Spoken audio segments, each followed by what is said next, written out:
Welcome to Suman TV. ప్రస్తుతం మనం మదనపల్లి పట్టణంలో ఉన్నాము. మరికొద్ది నెలల్లో సార్వత్రిక ఎన్నికలు సమీపిస్తున్నాయి. ప్రభుత్వం పట్ల ప్రజలు వ్యతిరేకంగా ఉన్నారా లేదా అనుకూలంగా ఉన్నారా? ఈసారి ఎన్నికల్లో ప్రతిపక్షం వైపు ప్రజలు మొగ్గు చూపుతున్నారా లేదా అన్న వివరాలను ప్రజలను అడిగే తెలుసుకుందాం. ఇప్పుడు రాబోయే ఎన్నికలు తొందరలో ఉన్నాయి కదా, ఇప్పుడు మీ ఏపీకి ఎవరు సీఎం గా వస్తే బాగుంటుందని మీరు అనుకుంటున్నారు? ఎవరైనా రానిగానండి, మనకు ఉచిత విద్య ఉచిత వైద్యం ఇవాళ చాలు. ఇంకా ఎవరు ఏం ఆఫర్లు వద్దు. ఆ రెండింటికి మేము సంపాదించిన డబ్బులంతా వాటికి రెండింటికే సరిపోతాయి. ఆ రెండు ఫ్రీగా ఇస్తే మేము ప్రశాంతంగా ఉంటాం. మేము సంపాదించిన డబ్బు ఇంటికి సరిపోతుంది కాబట్టి మాకు ఎటువంటి సమస్య రాదు. ఇప్పుడు ఉన్న గవర్నమెంట్ అది ఇస్తుంది కదా, ఉచిత వైద్యం ఇస్తుంది, ఉచిత విద్య కూడా ఇస్తుంది. దాన్ని ఏమంటారు? ఇస్తున్నారు కానీ వాళ్ళు అంత కరెక్ట్ చేస్తారని చెప్పేసి వాళ్ళు చూసుకోవాలి. గవర్నమెంట్ స్కూల్లో అంత కరెక్ట్ చెప్తానో లేదా, ఆయనేమో ఇచ్చినాడు కానీ వీళ్ళు అదే చేస్తానో లేదా వాళ్ళే చూసుకోవాలి. ఎంఆర్ఓలు ఎండిఓలు వాళ్ళు ఉన్నారు కదా, వాళ్ళు వచ్చి చూసి కట్టు ఉందా లేదా, పిల్లల స్ట్రెంత్ ఎంత ఉంది, ఆ పొటెన్షియల్ ఎంత ఉంది వాళ్ళకి, మనం ఇచ్చేదానికి దానికి చేరుతుందా లేదా అది చూసుకుంటే చాలు. గవర్నమెంట్ హాస్పిటల్లో ఇప్పుడు మదనపల్లి హాస్పిటల్ ఉంది, ఇక్కడ నుంచి తిరుపతికి పోండి, బెంగళూరు పోండి అంటున్నారు. అంటే వీళ్ళు ఎంబీబీఎస్ చేయలేదా? చేసినారు కదా, వాళ్ళ దగ్గరే ఎందుకు ఎంబీబీఎస్ వీళ్ళకి కూడా చేసినారు కదా, వీళ్ళకి చూడొచ్చు కదా, వీళ్ళు ఎందుకు మళ్ళీ అక్కడే పంపిస్తున్నారు? అది సరిగ్గా చూసుకోండి. మా డబ్బు అంతా దీనికే సరిపోతుంది. ఏదైనా సమస్య వస్తే అప్పు చేయాల, అప్పు ఎట్లా చేస్తాము? వడ్డీలు చేసుకుంటాము. మేము సంపాదించింది దీనికి సరిపోతా ఉంది. స్కూల్ ఫీజులు కట్టాలా, దానికి సరిపోతుంది. ఇంటికి మేము ఏం తినాలా? దానిలో గవర్నమెంట్ ఇప్పుడు సంక్షేమ పథకాలు కరెక్ట్ గానే ఇస్తున్నారా? సంక్షేమ పథకాలు అన్ని ఇస్తున్నారు. అది కాదు, వాళ్ళు ఇచ్చే 15,000 కంటే మాకు ఇంకా ఎక్కువ ఖర్చు అవుతుంది కదా, అది ఇవ్వద్దండి. ఇవి రెండు కట్టి చేస్తే చాలు, మాకు వేరే ఏం అవసరం లేదు. మాకు ఆ రెండు సరిగ్గా ఉంటే మేము బాగుంటాం, హ్యాపీగా ఉంటాం. ఇప్పుడు ప్రతిపక్షం కూడా గట్టి పోటీని ఇస్తుంది, దాన్ని బట్టి మీరేమంటారు? సరే, ఎవరైనా ఇవ్వండి, దాని ఎవరిలో పడుతుంటే వాళ్ళు వస్తారు. దాని గురించి నా ఇదేం లేదు, కామెంట్ లేదు. ఎవరన్నా రాని ఇవి రెండు సరిగ్గా చేస్తే మేము హ్యాపీగా ఉంటాం. ప్రజలు మామూలుగా అట్లేం లేదు, ఇవి రెండు సరిగ్గా చూసుకుంటా వాళ్ళంతా వాళ్ళు చూసుకుంటా, వాళ్ళ ఎమ్మెల్యేలు వాళ్ళందరూ సరిగ్గా ఉంటే చాలు. మాకు ఇంతకుముందు అయితే చంద్రబాబు నాయుడు గారు పాలించారు, ఆ పరిపాలన ఎట్లుంది? ఇప్పుడున్న గవర్నమెంట్ పరిపాలన ఎట్లుంది? ఇది బాగానే కాదనట్లేదు కానీ ఇది ఇంకా రావాలి, సరిగ్గా బాగుంది, జరగాలి ఇంకా. ఓకే, థ్యాంక్ యూ అండి. రాబోయే ఎన్నికలు తొందరలో ఉన్నాయి కదా, ఎవరు వస్తే బాగుంటుందని మీరు అనుకుంటున్నారు? ఎవరు వస్తే అంటే చంద్రబాబు వస్తే బాగుంటుంది అనుకుంటాను. ఈ జగన్ పరిపాలన చూస్తాను కదా, చంద్రబాబు వస్తే బాగుంటుంది అనుకుంటాను. అంటే ఎందుకంటే ఒక పరిశ్రమలు గానీ ఏదైనా తేవల్లా చేయాలా అంటే చంద్రబాబు వల్ల అవుతుంది, వీళ్ళ వల్ల ఎవరి వల్ల కాదని మా ఉద్దేశం. అది ఎట్లా చూడాలా, ఇంకా ప్రజల అభిప్రాయం కదా, నేను చేయలేదు దానికి. సంక్షేమ పథకాల గురించి ఏమంటారు? అది ఓ పథకాలు అనేది ఊరికే జనాల్ని సమర్పోతం చేయడం తప్ప వేరే ఏం లేదు అని మా ఉద్దేశం. ఎదుటోళ్ళు మనకు సంబంధంలా అని నేను ఆలోచనేది. ఇప్పుడు జనసేన టీడీపీ పొత్తుతో వల్ల గట్టి పోటీని ఇస్తున్నారు వైఎస్ఆర్సీపీ. సో వాటి వల్ల ఏమన్నా నెక్స్ట్ ఫ్యూచర్ లో ఏమన్నా వాళ్ళు గట్టి పోటీని ఇచ్చే అవకాశం ఏమన్నా ఉందా? పోటీ అయితే ఇస్తారు కానీ పొత్తు కన్నా వాళ్ళు సింగిల్ గా చేసింటే కొంచెం బాగుండు అని నేను అనుకుంటానా. ఎందుకంటే ఇప్పుడు ఒకవేళ కలిసి చేసినా కానీ రేపు పొద్దున్నే మళ్ళీ విడిపోవడానికి గ్యారంటీ లేదు కదా, అది మళ్ళీ రేపు పొద్దున్నే దెబ్బ కదా, అది సపరేట్ చేసుకుంటే సరిపోయిండు అని నా ఉద్దేశం. అది జగనన్న బాణం అంటున్నారు షర్మిలక్కని, ఆ షర్మిలక్క గారు కూడా వస్తే మన వైసీపీ ఓట్లు చీలే అవకాశం ఏమన్నా ఉందా? చీలేదంటే అక్క వచ్చింది ఆ తెలంగాణలో ఏం చేయాల, ఇటుకు వచ్చి మళ్ళీ ఏం చేస్తుందని ఓట్లు చీలేకే, అది ఏం చేయలేదు. ఆడ ఏం ఓట్లు మహా అయితే ఒక 1000 అటు కొన్ని ఓట్లు పడతాయి, అది చీలినా పెద్ద లెక్కలే. అక్క మీరు చెప్పండి అక్క, ఎవరు వస్తే బాగుంటుంది అనుకుంటున్నారు?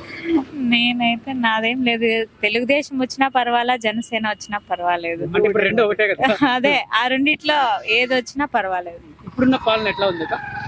అదైతే మా వరకు అయితే మాకు నచ్చడం లేదు.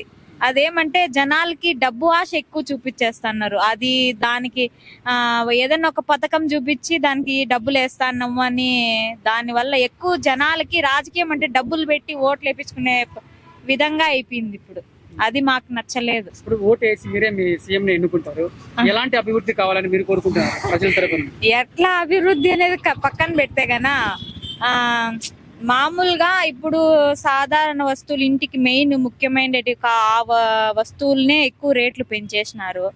అవి బీదా సాదా వాళ్ళే ఎక్కువ, షావుకారులు తక్కువ ఉంటారు, నార్మల్ మిడిల్ క్లాస్ వాళ్ళే ఎక్కువ ఉండేది. వాళ్ళు చాలా ఇబ్బందులు పడకన్నా వాళ్ళకి అనుకూలంగా బాగుండేటట్లు రాజకీయం చేస్తే మంచిది. ఇప్పుడు టీడీపీ చేస్తుందని మీకు నమ్మకం ఉందా? అది గ్యారంటీ చెప్పలేం. మాకైతే నమ్మకం ఉంది. ఎందుకంటే ఆల్రెడీ మన ఆంధ్రప్రదేశ్ లో పరిపాలన ఏం లేదు అప్పటికి. ఇది పరిశ్రమలు ఏం లేవు కానీ మనకి అదేది కియో ఏదేది కార్లది కంపెనీ అక్కడ పెట్టినారు ఆంధ్రప్రదేశ్ లో. ఇప్పుడు ఏం డెవలప్ అయింది, ఇది అనంతపూర్ లో పెట్టినారు, ఏం డెవలప్ అయింది. అట్లా టీడీపీ ఉన్నింది అనుకో, ఏదో కంపల్సరీ పరిశ్రమలు తేవాల. మెయిన్ అంటే నిరుద్యోగులు, చదువుకున్న పిల్లలు సంవత్సరం 1000 మంది వస్తున్నారు. ఆ 1000 మంది జనాలకి ఉద్యోగాలు కావాలి కదా, ఆ ఉద్యోగాలు మనం భర్తీ కావాలంటే పరిశ్రమలు ఏం లేవు, అభివృద్ధి లేదు. ఇంతవరకు మనకి రాజధాని లేని ఒక ప్రదేశం అంటే మన ఆంధ్రనే. ఈ అన్ని దానికి రాజధాని ఉన్నాయి, ఒక కెరాఫ్ ఉంది. మనకి కేర్ ఆఫ్ లేదు, ఏమీ లేదాడా. అక్క చెప్పండి, ఇప్పుడు రాబోయే ఎన్నికలు తొందరలో ఉన్నాయి కదా, ఎవరు వస్తే బాగుంటుంది ఏపీకి సీఎం గా అని అనుకుంటున్నారు? ఇప్పుడు ఉండేదైతే నాకు నచ్చలా. ఇంకెవరు మన నెక్స్ట్ ఎవరు వచ్చినా ఇప్పుడున్న ప్రభుత్వంలో అభివృద్ధి ఎలా కనిపిస్తుంది మీకు? ఏదో పర్వాలా. అదే మీరు నెక్స్ట్ ఎవరు రావాలని కోరుకుంటున్నారు? మేమైతే ఎక్కువ తెలుగుదేశం రావాలనుకుంటున్నారా? సరే చెప్పండి. ఇప్పుడు రాబోయే ఎన్నికలు తొందరలో ఉన్నాయి కదా, ఇప్పుడు ఏపీకి సీఎం ఎవరు వస్తే బాగుంటుందని మీరు అనుకుంటున్నారు? మనకు చంద్రబాబు నాయుడు వస్తే చాలా బాగుంటుంది అనుకుంటున్నాను బ్రో నేను. కారణం ఎందుకు? కారణం ఏమంటే ఇక్కడ ఉండే పొజిషన్ వల్ల రేట్లన్నీ చాలా ఎక్కువగా ఉన్నాయి వైసీపీ పరిపాలనలో, అందుకోసం టీడీపీ వస్తే బాగుంటుంది అనిపిస్తుంది. అంటే ఇప్పుడున్న ప్రభుత్వం ఏం చేయలేదు ఇక్కడ? నాకైతే బేసిక్గా ఏం రాలేదు బ్రో, చెప్తున్నా. అంటే ఇప్పుడు సంక్షేమ పథకాలు అన్ని ఇస్తున్నారు కదా, దాన్ని బట్టి ఎట్లా? ఏమున్నాయి బ్రో, వేరే ఆటో వాళ్ళకి ఇస్తున్నారు, మళ్ళీ మగ్గం వేసే వాళ్ళకి ఇస్తున్నారు, సంపాదన ఉండే వాళ్ళకే ఇస్తున్నారు, లేని వాళ్ళకి ఏమీ లేదు కదా. లేని వాళ్ళకంటే నేను కూడా చెప్తున్నా ఫ్రాంక్ గా, నేను మా వీధిలో ఉన్నాను, రేషన్ కార్డు చెప్పేయమని డివైడ్ చేయమని చెప్పలేదు బ్రో నాకు. ఎట్లా చెప్పు, దానివల్ల నాకు వైసీపీ ప్రభుత్వం కొద్దిగా ఇంట్రెస్ట్ లేదు బ్రో. అంటే రేషన్ కార్డు ఇవ్వలేదని చెప్పి ఏమని కారణం చెప్పారు? అమౌంట్ ఇస్తే చేస్తామంటున్నారు, అమౌంట్ ఇస్తే కనుక చేస్తారు, అమౌంట్ ఇవ్వలేదు అనుకో ఇక్కడ మా 100 ఇళ్ళు అయిపోయినాయి అనేసి అంటారు. ఏం చెప్తున్నా చెప్పు. ఇప్పుడు రాబోయే ఎన్నికల్లో చంద్రబాబు నాయుడు వస్తే బాగుంటుంది అనుకుంటున్నా. ఇక్కడ ఈ వైసీపీ ప్రభుత్వం ఏంటంటే లంచం లేదు మంచం ఎక్కదు, అది ఫస్ట్ మెయిన్ పాయింట్. ఇక్కడ లంచాలు తీసుకుంటున్నారు ఎక్కువగా. నేను రేషన్ కార్డు అడుగుతుంటే డబ్బులు ఇస్తే చేస్తుంటాను. ఇప్పుడు వేరే అతను డబ్బులు ఇచ్చిన 1000 రూపాయలు ఇచ్చినా చేయిస్తాడంట, 1000 కార్డు వస్తుంది అన్నాడు, 1000 రూపాయలు ఇచ్చింటూ కార్డు వస్తుందంట, డబ్బులు ఇచ్చి చేస్తుంట ఆమె కూడా, లేకపోతే చేయలేదు. ఫస్ట్ మెయిన్ పాయింట్ అది. అంటే ఇప్పుడు చూసుకున్నట్లయితే గట్టి పోటీ ఉంది టీడీపీకి సంబంధించి వైసీపీకి సంబంధించి, దాన్ని బట్టి మీరేమంటారు? నాకు తెలిసి 99.9% కూడా టీడీపీ వచ్చే అవకాశాలు ఉన్నాయి. ఇప్పుడు షర్మిల అక్క కూడా పోటీ చేస్తుంది కదా, అంటే దెబ్బ వీళ్ళిద్దరికి దెబ్బ ఏమైనా తగులుతుందా? ఏమి రాదు బ్రో, అది తెలిసి ఏం రాదు, టీడీపీ గెలుస్తుంది. మనం చూసుకున్నట్లయితే రాబోయే 3 నెలలు ఎన్నికల హడావడి ఎక్కువగా ఉంది, ఎవరు సీఎం అయితే బాగుంటుందని మీరు అనుకుంటున్నారు? ఏపీకి సీఎం ఎవరైతుందని అనే విషయానికి వస్తే ఒకరైనా అని చెప్పేయలేదు. ఎందుకంటే ఇప్పుడు ఆల్రెడీ ప్రభుత్వం వైఎస్ఆర్సీపీ చూసేసినాము, అలాగే చంద్రబాబు నాయుడు గారి హయాంలో చేసినది చూసేసినాము ఆల్మోస్ట్ అందరికి. ఎందుకంటే నేను ఇలా ఎందుకు చెప్తున్నానంటే, నేను ఒక డిఎస్సి ఆస్పిరెంట్ ని. డిఎస్సి విషయానికి వస్తే వచ్చేటప్పుడు ఎన్నికల ఆడవాళ్ళలో మేము అవి చేస్తాం, ఎవ్రీ ఇయర్ డిఎస్సి ఇస్తామని చెప్పంటారు, ప్రతి సంవత్సరం ఇచ్చి మేము పోస్టులు ఫిల్అప్ చేస్తామంటారు. 4 ఏళ్ళకి 5 ఏళ్ళకి ఒకసారి కానీ నోటిఫికేషన్ ఇవ్వట్లేదు. అది పైగా ఇచ్చినా కానీ ఆడ వేకెన్స్ వేల కొద్దున్నా కానీ టీచర్ పోస్టులు ఫిల్అప్ చేసే స్థితిలో ఎవరూ లేని పరిస్థితి.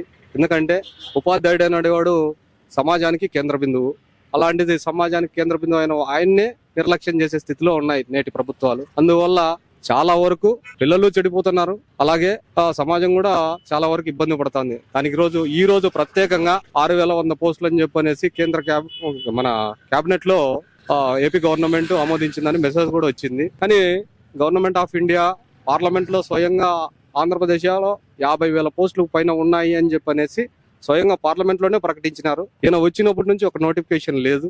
పైగా ఎవ్రీ ఇయర్ నోటిఫికేషన్ ఇస్తామనే వచ్చినారు ఆ రోజు పదయాత్రలో. మరి మెగా డిఎస్ ఇస్తామని ప్రచారాలు చేసినారు, మెగా డిఎస్ లేదు, మామూలు డిఎస్ లేదు, నేడు మినీ డిఎస్ లాగా 7,000 పోస్టులు చంద్రబాబు నాయుడు గారు ఇచ్చినారని చెప్పని ప్రచారం చేసిన ఈ వ్యక్తే నేడు 6,100 పోస్టులు అంటే మరి వేల కొద్ది పోస్టులు అయితే ఉన్నాయి. మరి అవి ఎందుకు ఫిల్అప్ చేయట్లేదు అనేది ఈ ప్రభుత్వానికే తెలియాలా. ప్రభుత్వానికి వ్యతిరేకంగా చెప్తాను అని కాదు, నిరుద్యోగుల్లో భాగంగా ఈ విషయం తెలియజేయాలనుకుంటున్నాం. కాబట్టి ఎవరు వచ్చినప్పటికీ కూడా నిరుద్యోగతికి పెద్దపీట వేసే వాళ్ళు ఎవరు వచ్చినా కానీ వాళ్ళనే ఎన్నుకోవాలని చెప్పని కోరుకుంటున్నాం. ఇప్పుడు ప్రస్తుతం మన ఏపీలో అభివృద్ధి లేదా, జరుగుతుందా లేదా, మీ అభిప్రాయం చెప్పండి. ఏపీలో అభివృద్ధి జరిగిందా లేదా అనేది నిర్ణయించాలని అంటే అది ఒకరి మీద ఒకరు తోసేసుకునే పరిస్థితి ఉన్నది. ఎందుకంటే ఆ రోజు కాంగ్రెస్ అడ్డగోలుగా విభజించిందని చెప్తారు, చంద్రబాబు నాయుడుగా 5 ఏళ్ల పరిపాలనలో అప్పులు చేసినాడని చెప్పని ఈయన చెప్పినాడు. మళ్ళీ తిరిగి ఇప్పుడు మళ్ళా ఈయన అప్పులు కాకుండా ఇంకొక ముప్పును తీసుకొచ్చి ఈయన పెట్టినాడు. మరి దీన్ని అభివృద్ధిలో భాగమో లేకపోతే వికేంద్రంలో భాగమో లేకపోతే ఇంకా పరిపాలనలో ఇంకా ఏమైనా మార్పులు చేస్తారో మీరే చెప్పాలా. చంద్రబాబు నాయుడు గారు పరిపాలన చేసిందే చూసినాం, అలాగే వైఎస్ఆర్సీపీ విషయం కూడా చూసినాం. ఇప్పుడు ఇంకా జనసేన విషయానికి వస్తే యావత్తు యూత్ అంతా కూడా ఆయన గురించే చెప్తున్నారు అని చెప్పని అంటున్నారు. అయినప్పటికీ కూడా లాస్ట్ టైం కూడా ఆయన పరిస్థితి కూడా ఎలా ఉందనేది చూసినాం మనం. అందువల్ల మనం ఎవరిని చెప్పేకి లేదండి, ఎందుకంటే ప్రజాభిష్టానాన్ని ఎవరు తప్పు పట్టలేము, వాళ్ళు స్వాగతిస్తే మనం ఎవరమైనా కానీ. కాబట్టి దాన్ని నిర్ణయించడము కాస్త టైం పడుతుంది. ఈసారి ఎన్నికల తర్వాతే చూడాల్సింది ఆ విషయాలు. ఓకే, థ్యాంక్ యూ అన్న.